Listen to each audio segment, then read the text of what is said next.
Bismillahirrahmanirrahim. Assalamualaikum warahmatullahi wabarakatuh.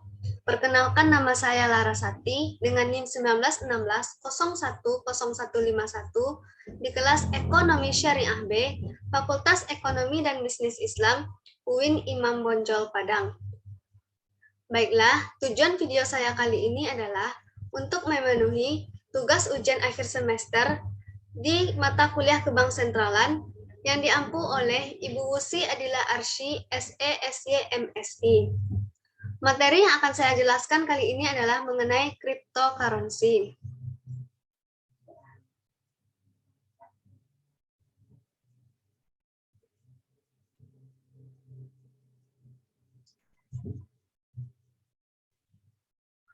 Sebelum kita memasuki ke dalam pengertian cryptocurrency, untuk lebih jelasnya, saya akan memberikan dulu simulasi bertransaksi dalam bentuk cryptocurrency. Jadi, misalkan Maria ingin transfer 1 Bitcoin kepada Doni. Setelah verifikasi, 1 Bitcoin ini akan masuk ke dalam rekeningnya Doni. Tapi, si Bagus dan Asep bisa tahu, betul nggak sih Maria transfer 1 Bitcoin kepada Doni? Jadi, sifat transaksinya ini terbuka, dan tidak ada yang mengontrol seperti perbankan. Jadi, transaksi seperti ini dinamakan sebagai sistem blockchain, dari pengguna untuk pengguna.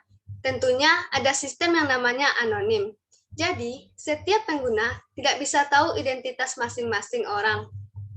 Sudah tahu kan bagaimana sistem transaksi dalam cryptocurrency.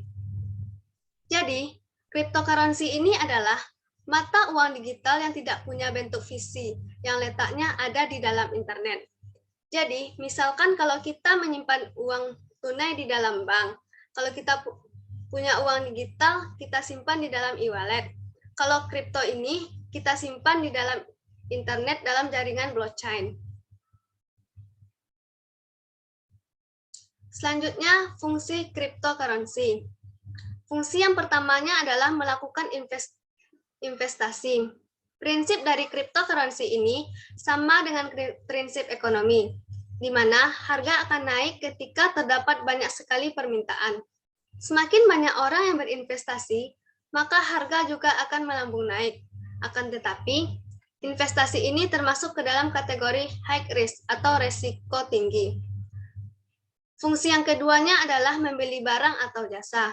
Untuk sekarang, telah banyak perusahaan atau organisasi yang telah menerapkan alat pembayaran menggunakan mata uang virtual, baik dari perhotelan, penerbangan, restoran, hingga aplikasi. Setidaknya terdapat 2 perusahaan yang telah menggunakan alat transaksi ini, yaitu Overstock dan NeoEgg. Namun, sebagian besar perusahaan hanya menerima Bitcoin saja.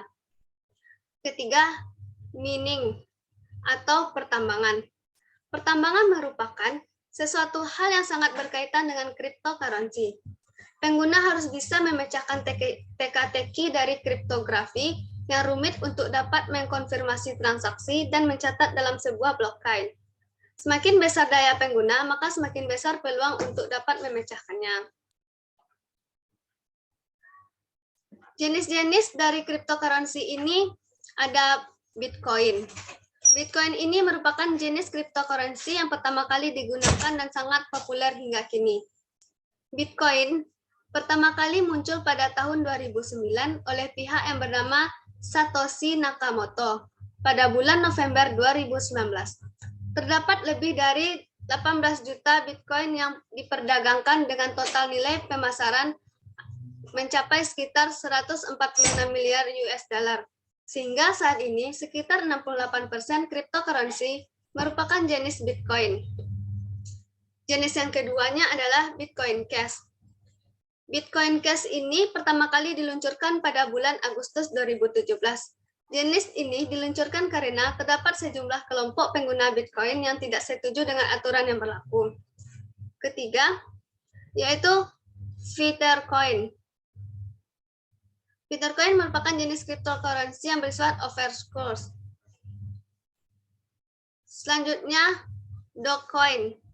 Dogecoin sendiri merupakan turunan dari Litecoin yang diperkenalkan pertama kali pada Desember 2013.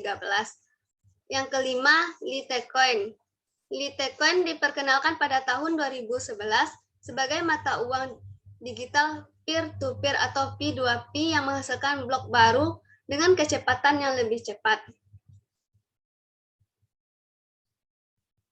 Selain itu, cryptocurrency ini juga memiliki risiko.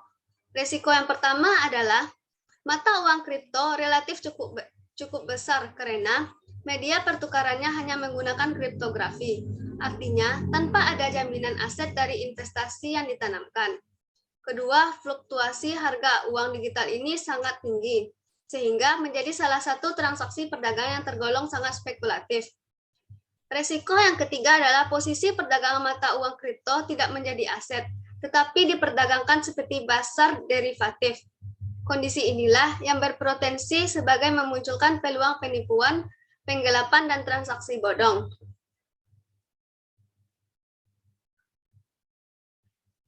Selanjutnya kita membahas mengenai kelebihan dan kekurangan cryptocurrency.